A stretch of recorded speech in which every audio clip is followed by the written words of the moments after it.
DSP Devendra Singh Raina इनका जीजा है अंधभक्तों का, जो पुलवामा अटैक का पूरा ये मास्टरमाइंड था। अभी जब ये पकड़ा गया, तब ये जो है जब पकड़ा गया ना, तो एक आतंकी और पकड़ा गया इसके साथ। तुम अपने देश के सैनिकों को नहीं गिन पाते हो, और जिसका खुलासा हुआ कि हमारे देश के जो है 20 सैनिक मारे गए, और आज तुम बता रहे हो कि चाइना के 43 सैनिक मारे गए, और चाइना जो है इसकी कह रहा है कि हमारे पास कोई पुष्टि ही नहीं है।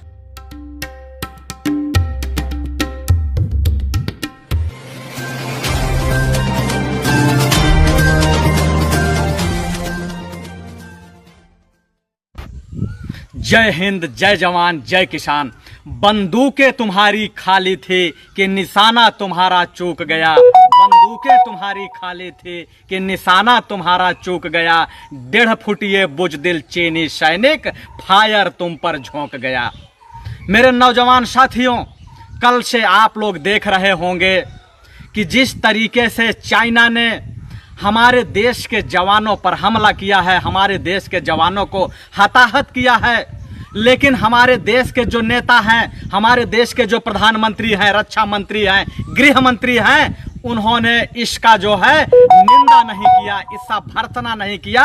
और जबकि हमेशा आप लोगों ने देखा होगा कि जब जब देश पर हमला हुआ है, जब जब हमारे सैनिकों पर हमला हुआ है, जब जब आतंकी घटनाएं हुई हैं, तब तक इन लोगों के पास केवल करारा जवाब दिया जाएगा, कड़ी निंदा की जाती है, कठोर कार्रवाई की जाती है, इसके अलावा कुछ नहीं किया जाता है। लेकिन आज जिस तरीके से चाइना ने हमारे देश के जाबाज सिपाहियों पर हमला करके उनको मौत के घाट उतारा है, यह बेहद ही निंदनीय है, बेहद ही दुखद है।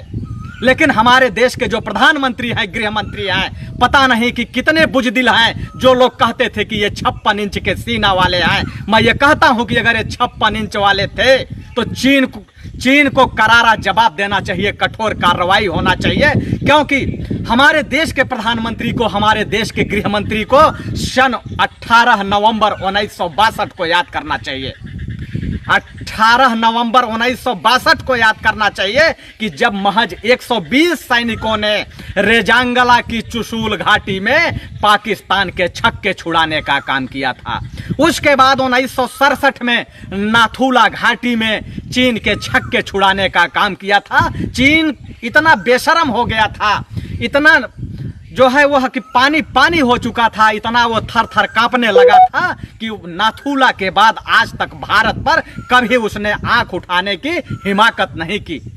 लेकिन जिस तरीके से उसने हमारे देश के सैनिकों के साथ गद्दारी की है, हमारे देश के सैनिकों पर गोली चलाया है, हमारे जाबाज सिपाहियों को मौत के घाट उतारा है, यह निंदनीय है। मैं यह चीन को कहना चाहता हूं, चीन को चेतावनी देना चाहता हूं कि यह भारत का जाबाज सिपाही, भारत का एक एक सैनिक, भारत का एक एक नागरिक चीन के छक्के छुड़ाने के लिए काफी है। मेरे जितने साथी देख रहे हैं, मैं सभी साथियों से गुजारिश करूंगा कि आप लोग कमेंट बॉक्स में लिखिए कि चीन को जवाब देना चाहिए कि नहीं देना चाहिए। चीन के साथ अगर जरूरत पड़ी तो आप लोग लड़ सकते हैं कि नहीं लड़ सकते। चीन के खिलाफ आप लोग हथियार उठाएंगे कि नहीं उठाएंगे। आज मैं ये कहना चाहता हूं कि हमारे देश के अंदर हमारे जो देश के सैनिक हैं, वह जब जब युद्ध हुआ है, चाहे चाइना से हुआ हो, चाहे पाकिस्तान से हुआ हो, चाहे बांग्लादेश से हुआ हो, जब जब हुआ है, हमारे जाबाज सैनिकों ने एक नया इतिहास लिखा है और उस युद्ध को जंगे मैदान में जीतने का काम किया है। हमारे जाबाज सैनिकों ने सीने पर गोली खाया है, वह पीठ पे गोली खाने का काम नहीं किया है। और पीठ पे अगर गोली खाए हैं तो पीठ पे गोली खाने वाले ये वही गद्दार लोग हैं जो गजनी को इस देश में आमंत्रित किए, गोरी को इस देश में आमंत्रित किए, डच को इस देश में आमंत्रित किए, अंग्रेजों को इस देश में आमंत्रित किए। वही लोग पीठ पे गोली खाते हैं और बाकी लोग सीने पे गोली खाने का काम किए हैं। आज हमारे देश के जो सैनिक हैं, वह चीन की क्या औकात है, वो चीन को चीन के अंदर घुस के मारने की क्षमता रखते हैं।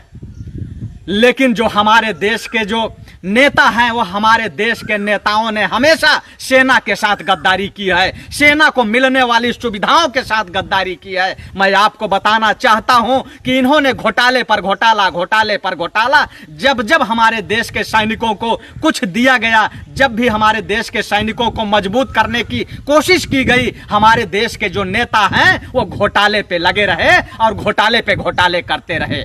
जीप घोटाला 1948 में हुआ, सेना के लिए 200 जीप देने की बात चली थी, लेकिन मात्र उनको 155 जीप दी गई और बाकी 45 जीप जो है वो कमीशन खोरी में चला गया। 1977 में बोफोर्स घोटाला होता है और बोफोर्स घोटाला में 400 तोप आती है, लेकिन उस पर भी 142 करोड़ का कमीशन खोरी हो जाती है, घोटाला हो जाता है। बराक मिसाइल सौदा होता है जिसमें कि एपीजे अब्दुल कलाम का विरोध होने के बावजूद उस मिसाइल को सौदा किया गया और उसमें कमीशन खोरी की गई, उसमें घोटाला हुआ।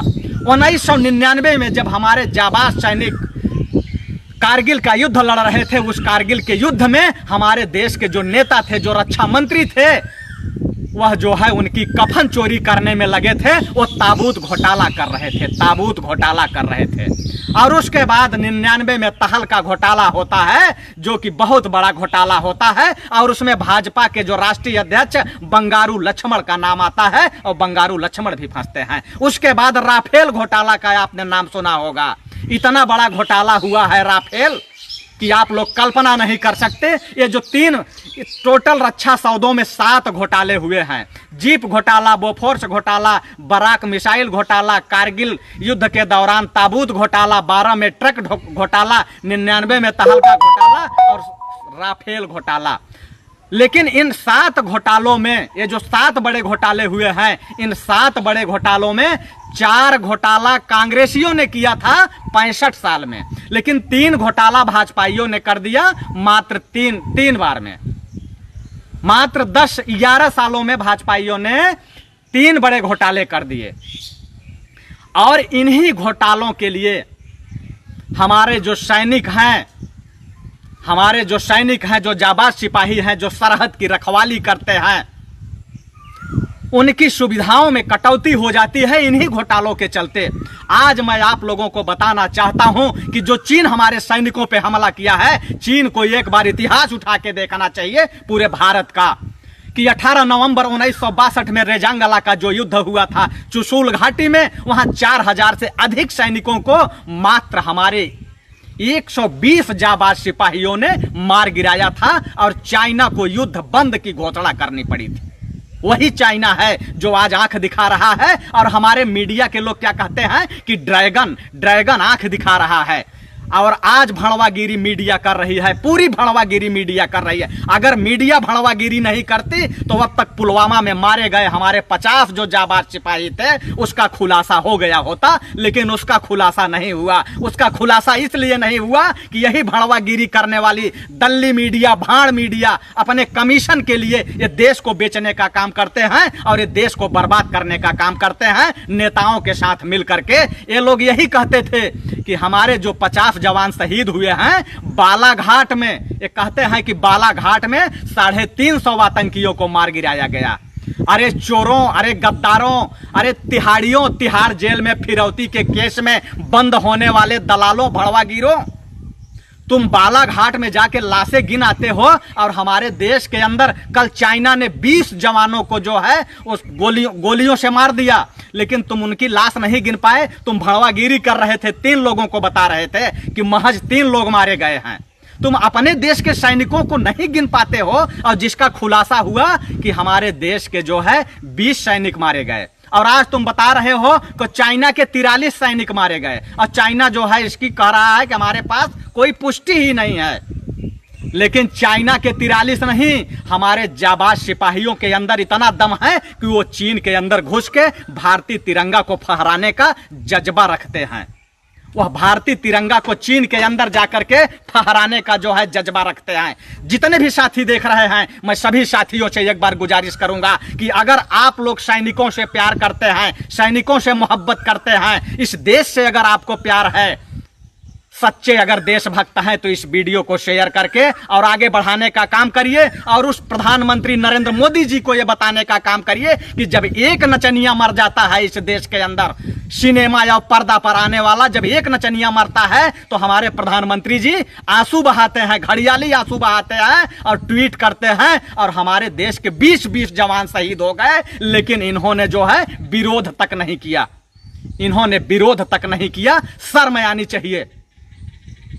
आज हमारे इस देश का, भारत का एक एक नौजवान चीन से बदला लेने के लिए, हथियार उठाने के लिए तैयार है सीमा पर जाकर के। जितने लोग तैयार हैं वो कमेंट बॉक्स में लिखें, और वो गद्दार दूर रहें, वो गद्दार दूर रहें, वो जयचंद दूर रहें यहां से। लेकिन जो जाबाज सिपाही हैं वो वीडियो को शेयर करते रहें, ग्रुपों में डालते रहें, टाइमलाइन पे चलाते रहें, वॉच पार्टी चलाते रहें, और कमेंट में लिखते रहें कि चाइना के खिलाफ अगर जरूरत पड़ी तो क्या आप हथियार उठाएंगे भारत। हम हर हिंदुस्तानी को कह रहा हूं, हर भारतीय को कह रहा हूं कि अगर जरूरत पड़ी तो बिना 1 रुपए लिए, बिना सैलरी लिए, हम इस देश के खातिर सर में कफन बांध के हथियार उठाने के लिए तैयार हैं, हथियार उठाएंगे। लेकिन जो चंद्र गद्दार हैं, आज इस देश के अंदर तमाम संगठन चल रहे हैं, अगर मूव लिंचिंग करना होता है, किसी की मूव लंचिंग करना होता है तो इनकी सेना बनी होती है, और वो सेना इसलिए बनी होती है, क्यों जानते हैं? वो सिर्फ SC ST OBC का दमन करने के लिए, उनका गला दबाने के लिए बनी होती है। लेकिन मैं ये कहता हूं कि अगर इनको देश से प्यार है, जो कहते हैं कि अगर मोदी पे कोई सवाल खड़ा करता है तो कहते हैं कि तुम पाकिस्तान चले जाओ। अरे मोदी देश है, सबसे पहले ये हमारी जो भारत भूमि है, ये देश है जिसको खून से सींचने वाला एक एक जवान, जाबाज सिपाही वो भारतीय है, और उसको जानते हैं कौन पैदा करता है। सीमा पे लड़ने वाला जो सैनिक होता है उसको कौन पैदा करता है जानते हैं? एक किसान पैदा करता है और मजदूर पैदा करता है। उसको न टाटा पैदा करते हैं, न बिड़ला पैदा करते हैं। क्या टाटा की कंपनी में बनता है सैनिक, या बिड़ला की फैक्ट्री में बनता है सैनिक, या जो है विजय माल्या की बोटलिंग प्लांट में बनता है? वह सिर्फ किसान के घर में पैदा होता है, और खेत के मेड़ पे चलते हुए अपनी बाजुओं की ताकत और अपने पैरों की, कदमों की ताकत से रेस करते हुए, दौड़ते हुए वह माँ भारती की रखवाली करने सेना में भर्ती हो जाता है। और यही कारण है कि जब अगर सेना का जाबाज सिपाही मरता है, शहीद होता है, तो कोई भी नेता के आंखों में आंसू नहीं आते हैं। अगर आते हैं तो राजनीतिक रोटी सेकने के लिए आते हैं। जैसे हमारे प्रधानमंत्री जी चुनाव आयोग के बार बार कहने के बावजूद कि सेना के नाम पर कोई राजनीति नहीं करेगा, लेकिन उसके बावजूद उन्होंने कई रैलियों में कहा कि आपका पहला वोट पुलवामा शहीदों के नाम पर होना चाहिए। तो ये जो चिंदी चोर हैं, ये चिंदी चोरों के चलते आज पाकिस्तान, तो छोड़िए नेपाल, जिसकी औकात नहीं है कि नेपाल का जो है हर एक आदमी, वहां का 80% लोग भारत में आके चौकीदारी करते हैं। 80% लोग भारत में आके चौकीदारी करते हैं। लेकिन आज नेपाल भी जो है बंदूकें चला रहा है, नेपाल भी हमारे देश के लोगों को मार रहा है, चाइना भी मार रहा है, पाकिस्तान भी मार रहा है। और जो अंधभक्त, गोबर भक्त, गंध भक्त हैं, वो क्या कहते हैं कि भारत की तूती दुनिया में बोल रही है, वो भारत की तूती दुनिया में बोल रही है बताते हैं। लेकिन भारत की तूती नहीं, भारत के सैनिकों की तूती बोलती है पूरे दुनिया में। ये राफेल चोर, ये बोफोर्स चोर, ये ताबूत चोर, ये तहलका चोर, ये टाटा ट्रक घोटाले वाले चोर, ये बराक मिसाइल के चोर, ये जीप घोटाला के चोर, अगर ये चोरी करना छोड़ दें तो हमारे देश का जो सैनिक है ना, उसको इस कभी जरूरत ही नहीं पड़ेगी कि चाइना जरा सा आंख दिखा दे। अगर चाइना आंख दिखा देगा तो हमारे जाबाज सैनिक जो उनकी बंदूकों के नोक के आगे देखे होंगे चाकू लगी होती है ना, वो चाइना की आंख में घुसेड़ देंगे और उसकी अतड़ियां तक निकाल लेंगे हमारे जाबाज सैनिक। जितने भी साथी देख रहे हैं, अभी तक 1000 से अधिक साथी देख रहे हैं, मैं सभी साथियों से एक बार गुजारिश करूंगा कि आप लोग प्लीज इस वीडियो को ग्रुपों में शेयर कर दें। अब ग्रुपों में कैसे शेयर करेंगे मैं आपको बता रहा हूं कि आप लोग इस वीडियो को क्लिक करें, और जैसे ही क्लिक करेंगे बाएं साइड में आप देखेंगे तो वहां लिखा होगा शेयर नीचे, और जैसे ही शेयर को क्लिक करेंगे फिर राइट साइड में जाएंगे तो 3 मुंडी बनी होगी नीले कलर की, 3 मुंडी, और उस मुंडी पर जैसे ही क्लिक होगा वहां ग्रुप आ जाएगा।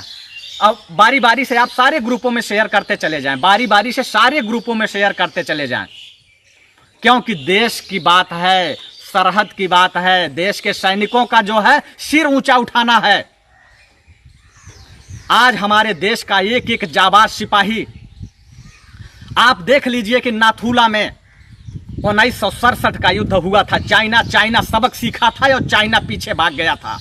18 नवंबर 62 को रेजांगला में हमारे जाबाज सैनिक जब युद्ध लड़ रहे थे, तो पता है आप लोगों को, जब हमारे जाबाज सैनिक युद्ध लड़ रहे थे तो चीन के 4000 सैनिक थे वहां। लेकिन जब धड़ाधड़ बंदूकों की गोलियां जब चीन पे जा रही थी तो वहां के सैनिक ढेर होते चले जा रहे थे और हमारे जाबाज सैनिक अंतिम सांसों तक लड़ रहे थे, अंतिम सांस तक। यहां तक कि जब हमारे सैनिक मार दिए गए, मर गए वहां, तो उनकी जो उंगलियां थी ना उनके ट्राइगर पर थी। और वो दिखा कब? जब बर्फ, चाइना का जो चुशूल घाटी है रेजांगला की, वहां इतना बर्फ पड़ती है कि वहां टेम्परेचर माइनस से कई गुना अधिक जो है टेम्परेचर होता है। लेकिन जब वहां जो है जब बर्फ जब कम हुआ, जब गडरिया अपनी भेड़ लेके गया तो उसने हल्ला मचाया और वहां जब लोगों ने जाके देखा तो मरी हुई जो हमारे जाबाज सैनिक थे उनकी उंगलियां ट्राइगर पर थी। बंदूकें हटाने के लिए उनकी उंगली तक काटी गई, तब जाके जो है वो बंदूकें उनके हाथों से निकली थी। और वह चाइना जो है आंख उठा के नहीं देखा 4 साल तक। 67 में फिर उसने मन बनाया, 5 साल बाद 67 में। अब 67 में जब नाथुला में हुआ तो नाथुला में हमारे जाबाज सैनिकों ने पाकिस्तान के छक्के छुड़ा दिए और पाकिस्तान 48 साल तक पाकिस्तान इधर आंख उठा के नहीं देखा, 48 साल तक। लेकिन आज ये जो भड़वागिरी करने वाले लोग हैं, आप देखते होंगे, अभी मैं देख रहा था थोड़े दिन पहले, एक जो है हाफ पैंटिया गैंग था, हाफ पैंटिया गैंग का जो आला था, आला जिसको बोलते हैं, वो कह रहा था कि हम अपनी शाखाओं में सैनिक तैयार कर रहे हैं, अगर जरूरत पड़ी तो सरहद पे भेज देंगे। आज वो हाफ पैंटिया लोग कहां छुपे हैं? क्यों नहीं जाते सरहद पर? और क्यों नहीं कहते हैं देश के प्रधानमंत्री से, देश के रक्षा मंत्री से कि चाइना को घुसा दें बिल में? चाइना की औकात है हमारे सैनिकों पर प्रहार करने के लिए और वार करने के लिए। लेकिन ये जो मीडिया भड़वागिरी करने वाले मीडिया के लोग हैं, मैं इनको भी कहता हूं कि वह दिन दूर नहीं है, अगर चुनावी दौरे में अगर तुम मीडिया कवरेज करने के लिए अगर क्षेत्र में आओगे तो जूते से तुम्हारी पिटाई होगी, जूतों से। देखा होगा राजस्थान में जिस तरीके से मीडिया के लोग जूतों से पिट रहे थे, और वही हाल होगा, जूतों से पिटाई होगी तुम्हारी। लेकिन आज हमारे देश के अगर जो है सेना के साथ अगर गद्दारी हो रही है तो ये गद्दारी करने वाले और लोग नहीं हैं, इसी हिंदुस्तान के लोग हैं और इसी हिंदुस्तान में रहने वाले लोग हैं जो अपने आप को कहते हैं कि हम राष्ट्रभक्त हैं, देशभक्त हैं। और जितने भी यहाँ अंधभक्त, गंधभक्त, गोबर भक्त आए हुए हैं, मैं इनको एक बार कहूंगा कि निकल लो बेटा, यहां से निकल लो, नहीं अब मैं लंबी सूची निकालने वाला हूं। अब मैं लंबी सूची निकाल रहा हूं और जिसमें अंधभक्त, गंधभक्त और गोबर भक्तों की ही जो है इसमें नाम है, जिन्होंने कि ISI के लिए और पाकिस्तान के लिए काम किए हैं, जासूसी करने का काम किए हैं। लेकिन जितने साथी देख रहे हैं, मैं सभी साथियों से एक बार गुजारिश करूंगा कि आप लोग इस वीडियो को एक बार अपने फेसबुक ID पर शेयर कर दें। अपने फेसबुक ID पे जब शेयर कर देंगे तो आपके जो साथी हैं वह भी देखने लगेंगे। एक बार आप लोग कर दो, उसके बाद मैं बताता हूं कि किस तरीके से जो आज अंधभक्त, गंधभक्त और गोबर भक्त यहां आके बिलबिला रहे हैं, रो रहे हैं ना, ये देश के साथ गद्दारी यही लोग करते हैं। और देश के साथ गद्दारी किसान नहीं करता, क्योंकि किसान अपने देश के अंदर अपना बेटा पैदा करके माँ भारती की रखवाली करने के लिए सरहद पे भेज देता है। एक भी सांसद, एक भी विधायक, एक भी मंत्री का बेटा आपको सेना में नहीं मिलेगा, न तो पैरामिलिट्री में मिलेगा, नहीं मिलेगा। क्योंकि इनको जो है सेना से प्यार नहीं है, ये तो सेना को रखते हैं अपनी सुरक्षा के लिए और अपना जूता साफ कराने के लिए, और अपने घरों में जाके बाथरूम साफ कराते हैं। ये सेना का अपमान करते हैं ये चंद्र गद्दार लोग। और उसके बाद जानते हैं क्या कहते हैं? जब इनसे सवाल पूछा जाता है तो कहते हैं कि सेना में लोग भर्ती होते हैं जो है मरने के लिए, मरने के लिए सेना में भर्ती होते हैं। अब मैं आपको बता रहा हूं कि पाकिस्तान की जासूसी करने वाले कौन से लोग हैं। देखिए, पहला नाम आता है त्रिलोक सिंह भदौरिया। दूसरा नाम है कुश पंडित, तीसरा नाम है मनीष गांधी, चौथा नाम है माधुरी गुप्ता, पांचवा नाम है मोहित अग्रवाल, छठवां नाम है ध्रुव सक्सेना और सातवां नाम है संदीप शर्मा और आठवां नाम है बलराम सिंह, नौवां नाम है रितेश सिंह, जितेंद्र ठाकुर, अच्युतानंद मिश्रा जो कि बीएसएफ में था। अच्युतानंद मिश्रा बीएसएफ में था और बीएसएफ में रह के आईएसआई के साथ काम करता था, पाकिस्तान के लिए जासूसी करता था अच्युतानंद मिश्रा। लेकिन इसका नाम कोई नहीं लिया और हमारे जाबाज सिपाही एक था तेज बहादुर यादव। लेकिन जब वह सवाल उठाया कि देश के सैनिकों को खाना ठीक नहीं मिलता है, तो यही अंधभक्त, गंधभक्त, गोबर भक्त क्या कहते थे कि ये गद्दार है, ये भगोड़ा है, ये सेना का अपमान किया है। लेकिन ये अच्युतानंद मिश्रा क्या किया है, ये सेना को सम्मान को बढ़ाया है। ये पाकिस्तान की गोद में सोने वाला अच्युतानंद मिश्रा जो बीएसएफ में था, ये क्या किया है, ये सेना के सम्मान को बढ़ाया है। ये पाकिस्तान के लिए जासूसी करने वाला। लेकिन ये अंधभक्त कभी नहीं बताए कि अच्युतानंद मिश्रा देश का गद्दार है या देश का भगोड़ा है, इन्होंने कभी नहीं बताया। और उसके बाद इनका जीजा है डीएसपी देवेंद्र सिंह रैना। डीएसपी देवेंद्र सिंह रैना इनका जीजा है अंधभक्तों का, जो पुलवामा अटैक का पूरा ये मास्टरमाइंड था। अभी जब ये पकड़ा गया, तब ये जो है जब पकड़ा गया ना, तो एक आतंकी और पकड़ा गया इसके साथ, जो भाजपा के टिकट पर जम्मू कश्मीर से चुनाव लड़ा था। भाजपा के टिकट से जम्मू कश्मीर में जो है चुनाव लड़ा था और वह जो है हिजबुल मुजाहिदीन को हथियार सप्लाई करता था। और वह इनके जीजा डीएसपी सिंह जो था, देवेंद्र डीएसपी सिंह रैना, उसके लिए काम करता था। लेकिन इन्होंने कभी नहीं किया कि हमारा जो जीजा है डीएसपी देवेंद्र सिंह, वो देश के लिए गद्दारी का काम किया, गद्दार है। उन्होंने नहीं बताया गद्दार है। इनको तो ये बताना है कि आखिर सेना में जो घोटाले हो रहे थे उसको क्यों खोला तेज बहादुर। तेज बहादुर जो है गद्दार है, तेज बहादुर गद्दार है। और उसके बाद 13वां नाम आता है संतोष माहेश्वरी का, ये राजस्थान से है, यह भी आईएसआई के लिए काम करता था। तो आज जो है एक जो बताते हैं देशभक्त और राष्ट्रभक्त का प्रमाण पत्र देते हैं। आज हमारे देश के अंदर मैं चाइना को खुली चेतावनी देता हूं कि आज हमारे देश के अंदर हमारी सेना पर जो अगर आंख उठाएगा तो उसकी आंख निकाल लेंगे। हम उन चंद्र गद्दारों में अच्युतानंद मिश्रा जैसे लोग नहीं हैं कि हम तुम्हारे लिए काम करेंगे, हम तो तुम्हारी फाड़ के रख देंगे।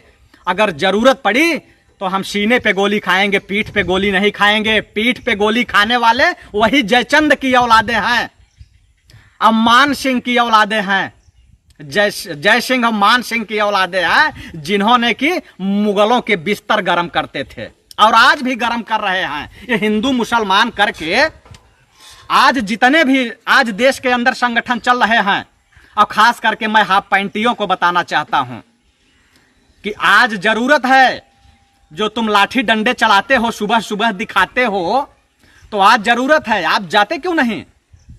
लेकिन सवाल ये कहां खड़ा करेंगे, ये सवाल खड़ा करेंगे देश के अंदर, प्रोपोगंडा चलाएंगे, फर्जी आईडी बनाएंगे और कहेंगे, क्या कहेंगे जानते हैं, कहेंगे तुम गद्दार हो, तुम पाकिस्तान चले जाओ। और पाकिस्तान में अच्युतानंद मिश्रा जैसे लोग बैठे हैं, इनके जीजा बैठे हैं, देवेंद्र सिंह जैसे लोग बैठे हैं। पाकिस्तान से रिश्ता तुम्हारा है, पाकिस्तान से रिश्ता हमारा नहीं है। मेरा अपना चैनल, आपका चैनल, समाज का चैनल, देश का चैनल NB News 24/7 को आप लाइक करें, सब्सक्राइब करें और ज्यादा से ज्यादा इसकी वीडियो को शेयर करें, ताकि हर खबर को मैं आप तक आसानी से पहुंचा सकूं।